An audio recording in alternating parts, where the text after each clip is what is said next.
Welcome to the Teachers on Fire podcast, where I profile agents of growth and transformation in education today. Each guest shares their highs, their lows, their passions, their goals, and the resources that are shaping their thinking and inspiring their practice.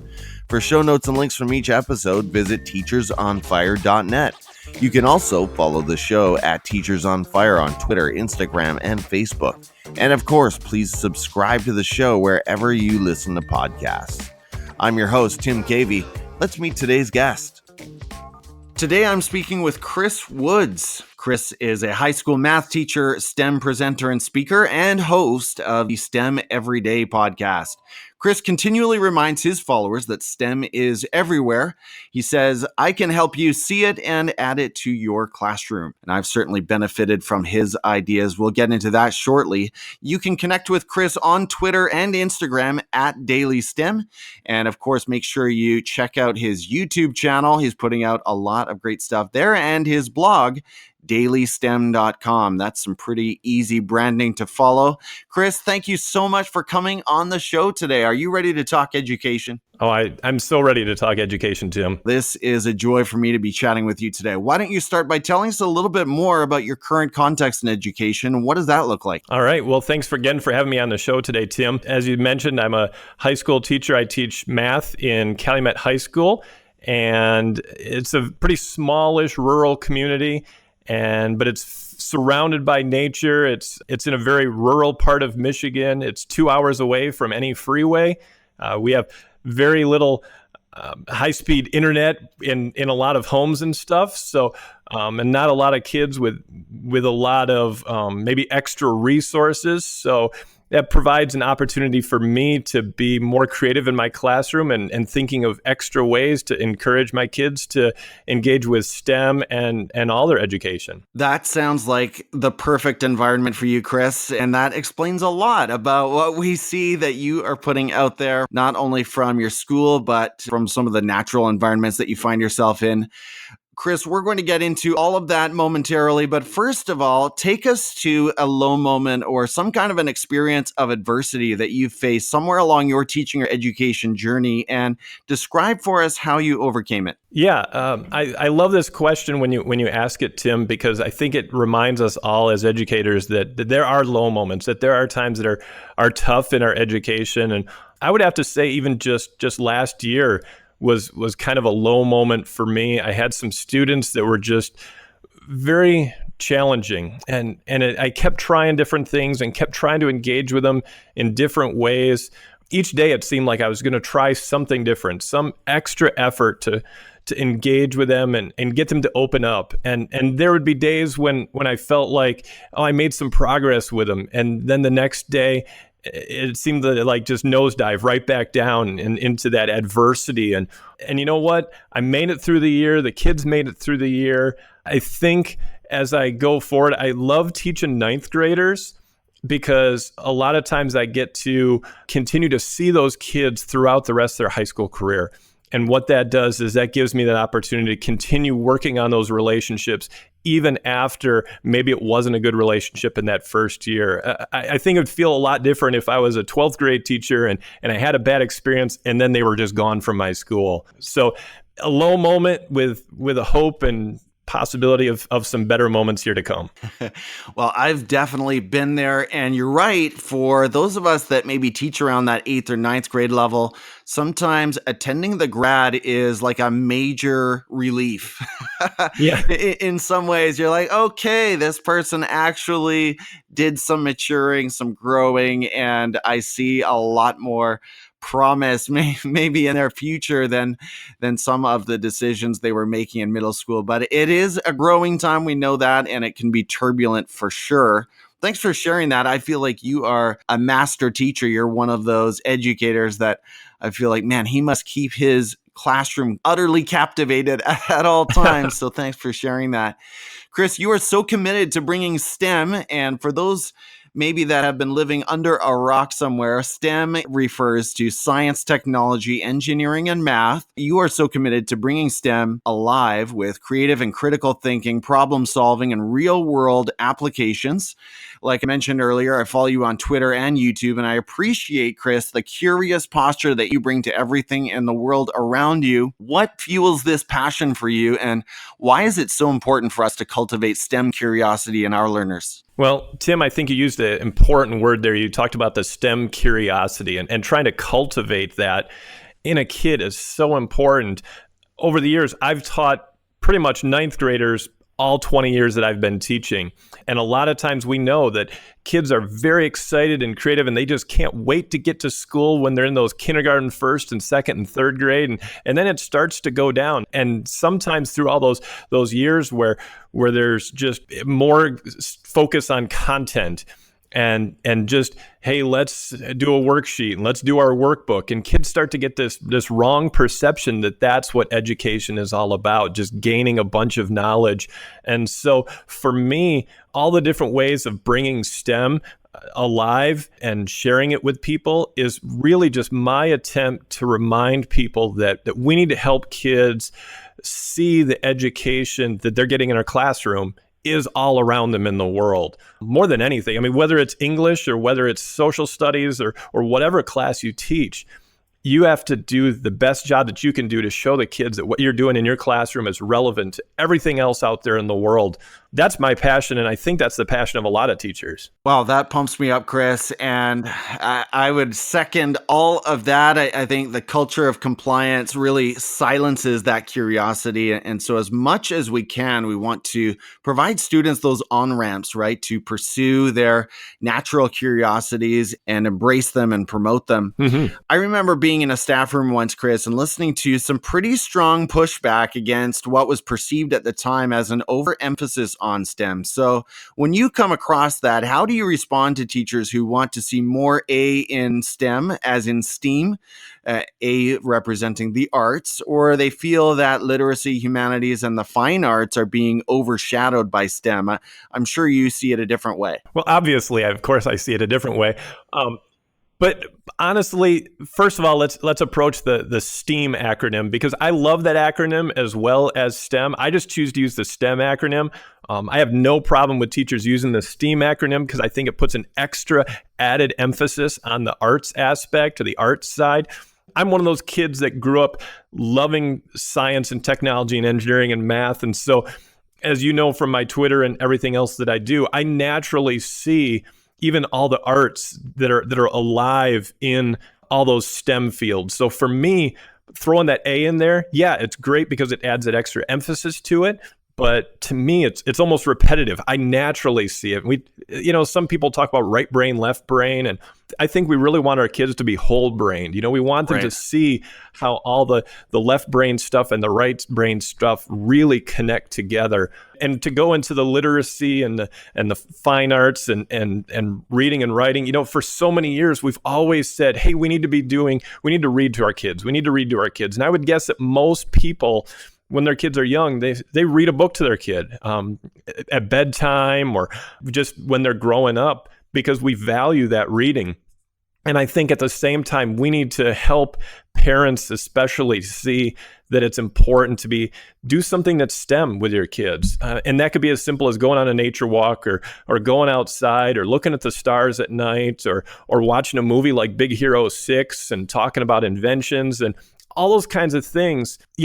Giving extra money and dollars to STEM isn't what I want to see even. So like those people in the staff room who are talking about they feel an overemphasis on STEM, I don't like that part either. I want it to just be part of everything that those kids are doing. Chris, as you look across your PLN and your own practice, what else besides STEM is setting you on fire about education today? Wow. I have to explain something that we just recently learned about here at our school, and it's capturing kids' hearts. It's a great program that really focuses on helping to see the whole individual and trying to think of all those things that the kids are dealing with in their lives.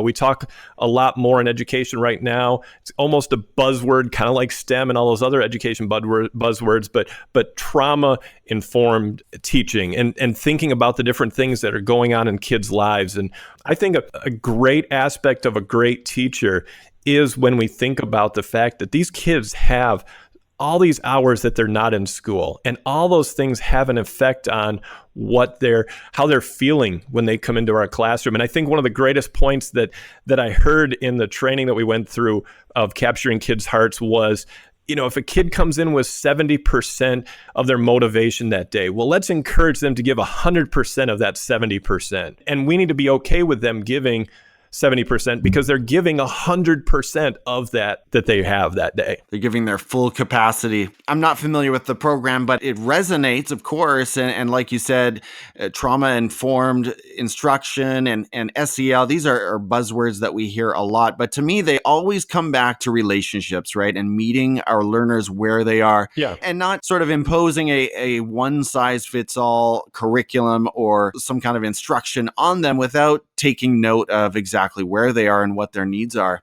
Chris, how are you looking to grow professionally and improve your practice next year? I know a lot of schools put teachers through this annual tradition of choosing an area that they would like to grow in and setting some goals. Have you set any goals for yourself this year? I would say that my goals are probably the same every year, maybe just worded a little bit different, but I want to just find more ways each year to connect every student that walks into my classroom, because I'm teaching math. My goal is to help them connect the things that they're interested in with math, or to find the math in the things that they're interested in. So if they love movies, I want to help them find that STEM and math are part of the movies that they enjoy. If they like music, I want them to realize that there's so many different aspects of music that have to do with the STEM fields. And no matter what it is, or even if it's just talking about the job that they have on the weekends, that's a way to help them realize that they're going to have to use STEM in any kind of job or any kind of career as they grow up. So for me, my goal is always just finding as many ways as I can to connect what I'm doing in my classroom with those lives that the kids have. And Chris, I'll jump in here and say, looking at your website, you are doing some speaking outside of the walls of your school. Is that something you're looking to do more of for those that perhaps are in your neck of the woods? Yeah, I've been able to speak kind of locally in Michigan for the last few years. I'm starting to branch out, and I have the opportunity in October of 2019 to be able to go down to Alabama and speak at a STEAM conference there. But yeah, I love just helping encourage teachers to think of what a real STEM mindset is all about. And it's not just buying more robots and 3D printers for your school. It's so much more than that. Well, I love that you said that. That's become kind of cliche, right? Picking up those shiny objects without really rethinking philosophy and pedagogy. Chris, outside of education, what's another area of learning for you? Now, I know the posture that you take to everything in life, everything in your world, but do you have maybe some kind of a fun obsession on the side that you can share with us? I love fixing things, building things. I really enjoy being able to take something that I've got and kind of use that old mindset that make do with whatever you've got. I love being able to fix something, take it apart, figure out what's wrong. If I need to watch a YouTube video to figure out how to get it apart, I'll do that. And there's nothing better to me than being able to get through a project and have something working again. Well, I know I watched one of your repair videos on YouTube this summer, and it's been a couple of months. I can't remember what it was that you were repairing, but I know you do a lot of that, and you would fit in well with my neighbor who happens to restore World War II U.S. Army Jeeps. So That's his passion, his obsession. Chris, share with us about a personal habit or a productivity hack that contributes to your success.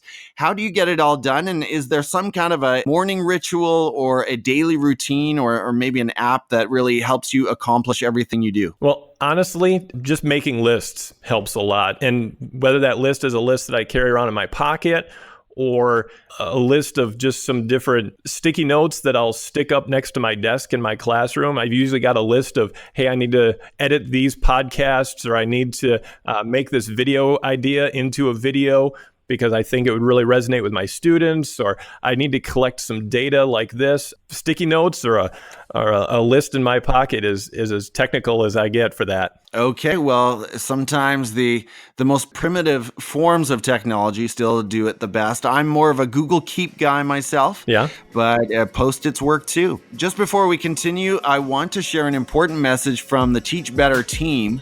Are you looking to reach more students, innovate your instruction, and teach better? Then join the Teach Better team on November 8th and 9th in Northeast Ohio for the first ever Teach Better conference. Join dynamic educators such as Dave Burgess, Tal Thompson, Adam Welcome, and more. Register now at teachbetterconference.com.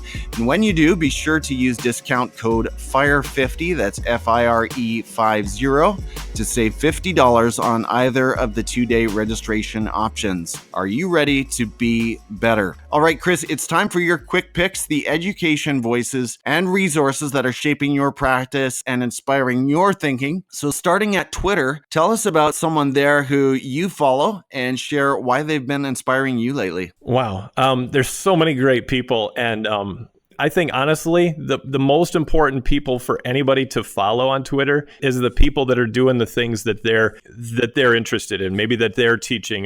If you're a history teacher, you need to find that history teacher that's doing the innovative stuff. For me, as a math and kind of STEM teacher, I love looking for those people that share all those STEM ideas. Jason Hubbard is one of my favorites, and he's a good friend of mine in Ohio. All right, Jason Hubbard. Point us to an edtech tool that you currently love using in your classroom or your professional practice. And you just told us about some low tech. Do you want to keep it low tech, or is there something that is doing some good things for learning in your room? Honestly, I'll just go straight to the interactive whiteboard that's in my classroom. And, when I first got it, I think I thought that it was just going to be unnecessary, but I can't imagine teaching without it. There's so many different ways that you can just pop up a video on the screen. You can just pop up Google Images when a kid says, hey, Mr. Woods, can you build like a bus into a motorhome? And we're like, let's find out, and type it into Google Images, and 30 seconds later, we're laughing and amazed at the different things that people make. Don't just let your interactive whiteboard be just something that sits on your wall and plays a movie when there's a substitute teacher. There's so many ways that you can get it to inspire your kids every day. Love it. And I like that illustration of learning along with our students, or learning in front of them, Chris. I'm a big fan of that. I think that curiosity is so important for them to see in you. Recommend a book. And I know you're a thoughtful guy, Chris, so I look forward to this one. Is there a book that you've been reading lately, or maybe one of your all-time faves? I'll tell you one of my all-time faves, and that is The Simple Faith of Mr. Rogers. And he is an incredible teacher. I think he personifies exactly what we want to all be as a teacher. He created that continuity in a classroom, that comfort level that when a kid walks into your classroom, no matter what kind of frustration or anxiety they may be experiencing, that sense of every day, this person is going to be there. They're going to be there for me. They're going to talk to me like I care, like they're going to talk to me like I'm important. And it's just so neat to hear his heart all behind it in that book. He is definitely missed. Now, Chris, I have a theory that every podcast producer began as a podcast fan. So tell us about a podcast that you're listening to that you're gaining a lot of value from. The podcast that I probably gain the most from is a 10-Minute Teacher podcast by Vicki Davis. And I love them because they're great, they're quick, they're short, and there's such a variety of guests that she talks to. Yeah, her style is cool. I mean, she just jumps right in, and it's very quick, to the point, and there's your burst for the day. So I appreciate Vicki, and I think she might be the only one out there doing daily podcasts. Do you know of anyone else doing daily? John Mulnick's did the Space Shot podcast for one consecutive year, every single day, and where he shares like space history and space news, and that was really neat. Now he's kind of gone to more, once a week or once every couple weeks. That's a hard job to do podcasts for every day. Oh, in one sense, it's the dream, but I just can't do it, Chris. I mean, teaching and everything else, there's no way.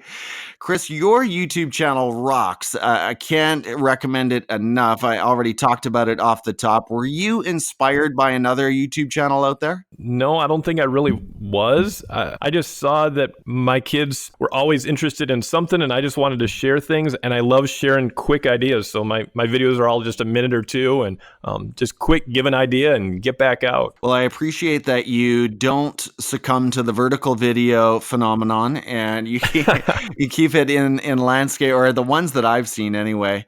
So on YouTube, is there a channel that you find yourself going to often? Well, I'll share one that maybe not a lot of people have heard of, and that's Joseph's Machines. And what he does is he makes these giant Rube Goldberg contraptions, and sometimes he'll even post a video of kind of how he makes them, and he really just makes them from everyday items that he gets at the dollar store, and they're really pretty incredible, and they're so fun to be able to show to a classroom. That sounds like a blast, and it sounds like one that my boys would be into as well, so I'll definitely check that out. And you'll find all of these resources that Chris has mentioned at TeacherOnFire.net. That's where you'll find the show notes from this episode.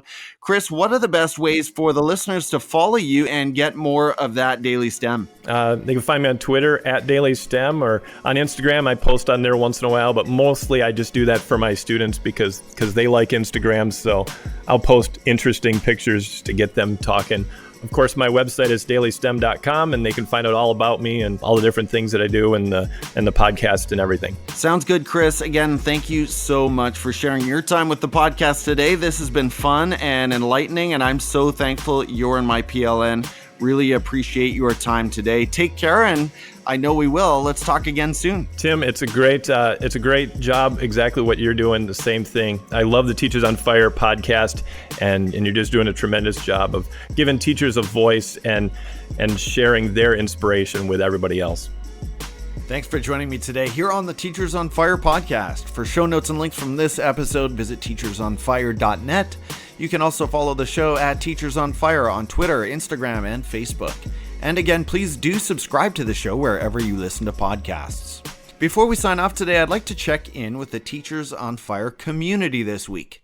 First of all, I'd like to thank all of those who support and encourage the podcast on Twitter. A few days ago, Dr. Randall Sampson at Randall Sampson tweeted a link to some amazing work on Wakelet by someone named Jim Mehta at Jim7692. Jim is using Wakelet to curate podcast episodes from different shows, including Teachers on Fire, and then linking to his own Flipgrid reflections based on content from each episode. Now, this blew my mind when I saw it, and it fits so well with some master's research I've been doing just this week on how Web 2.0 tools form what some call an architecture of participation within professional learning networks. I actually tried to download one of your video responses, Jim, but I couldn't figure it out yet.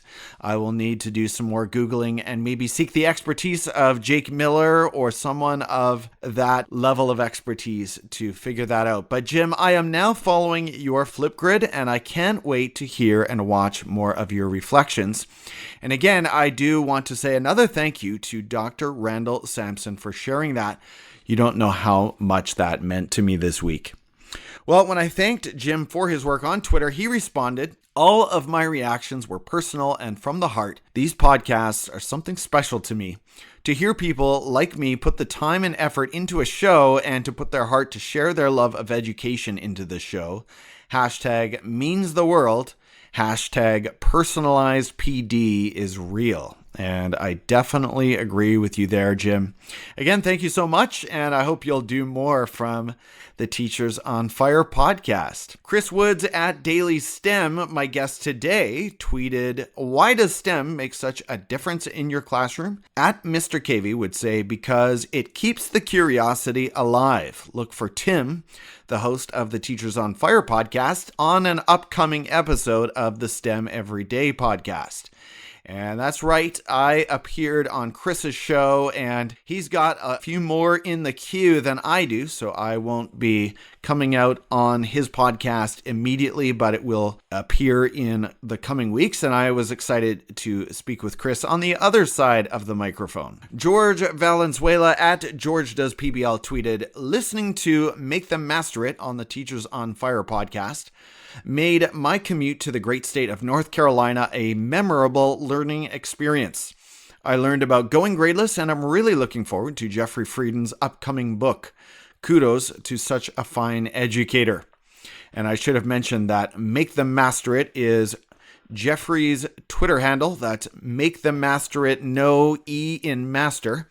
Both of these fine educators were previous guests on the show. So we're just getting a whole Teachers on Fire love fest happening here. And of course, it does my heart a lot of good.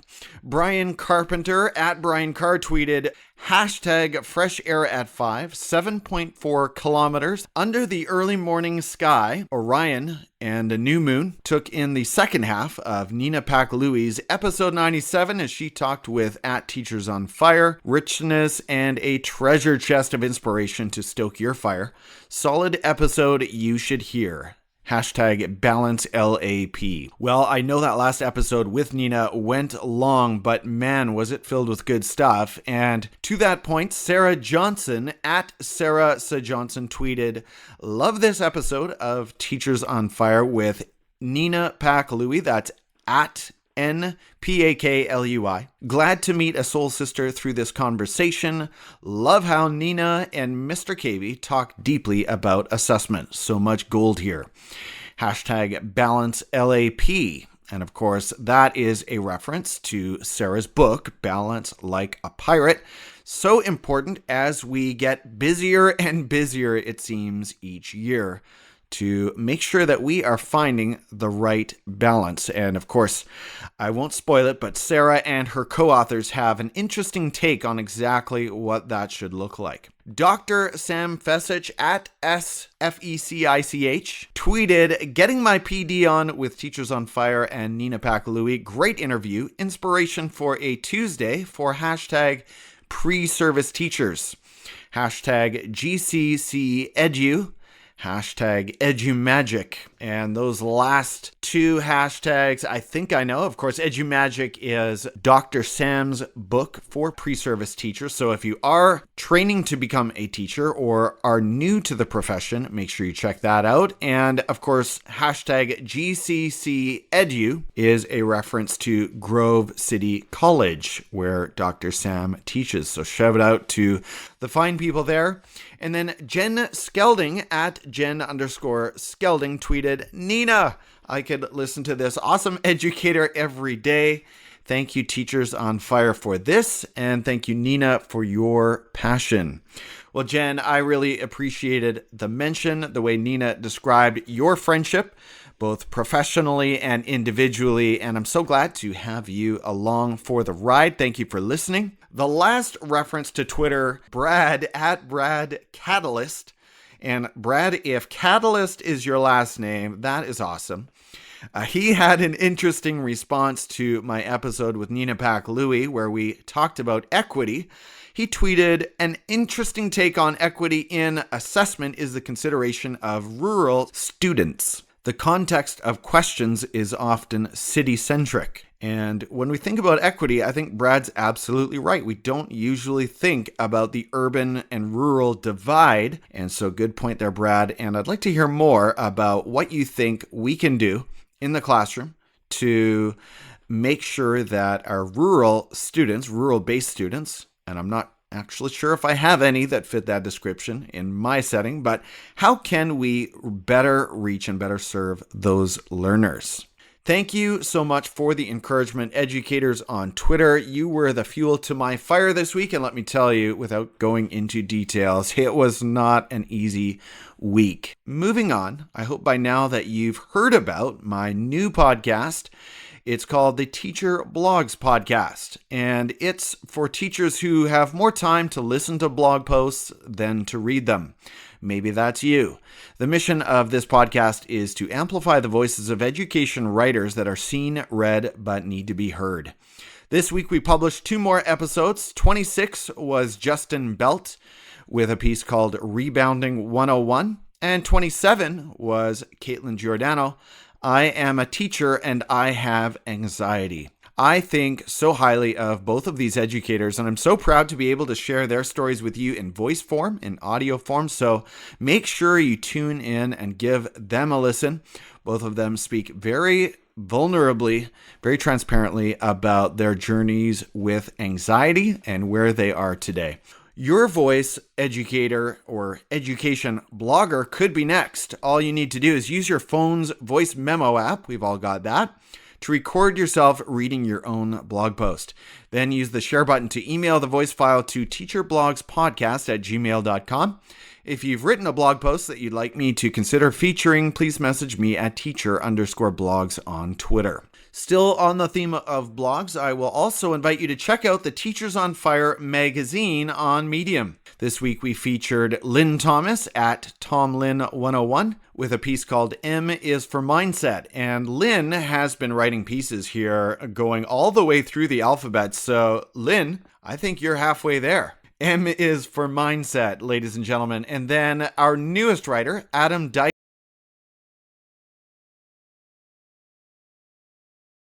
wrote a piece called Stop Telling Kids Their Lives Aren't Real.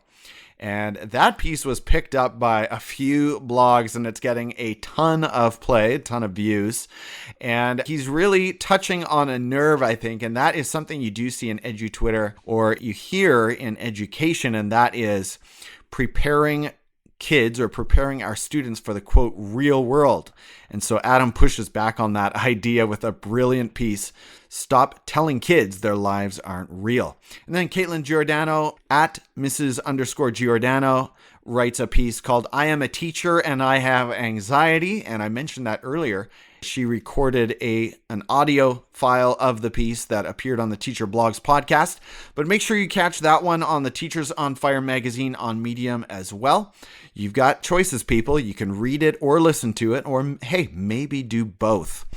The Teachers on Fire magazine is a Medium publication, and if you're wondering what is Medium, you'll find it on medium.com or on the Medium app.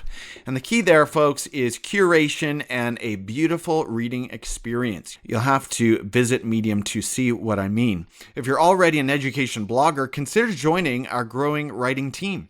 You can continue to publish content on your own blog and keep full credit and ownership of your content on Medium. We are getting record traffic, views, and engagement with our pieces there, so it truly is an exciting place to be.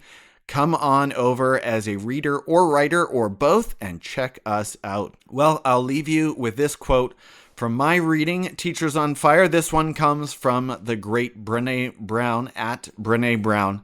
In her recent book, Dare to Lead, she says, effective speaking is about the unpredictable and uncontrollable art of connection.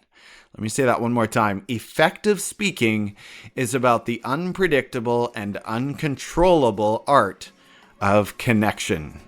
Just let those words resonate as you think about going into the classroom or into your setting this week. Again, I'm your host, Tim Cavey, and I'm so grateful, truly grateful that you decided to spend some of your day listening to this podcast. I hope that in some way the content you heard today from Chris Woods ignited your thinking and inspired your practice. And I'll meet you next week right here on the Teachers on Fire podcast. Take care and have a great week.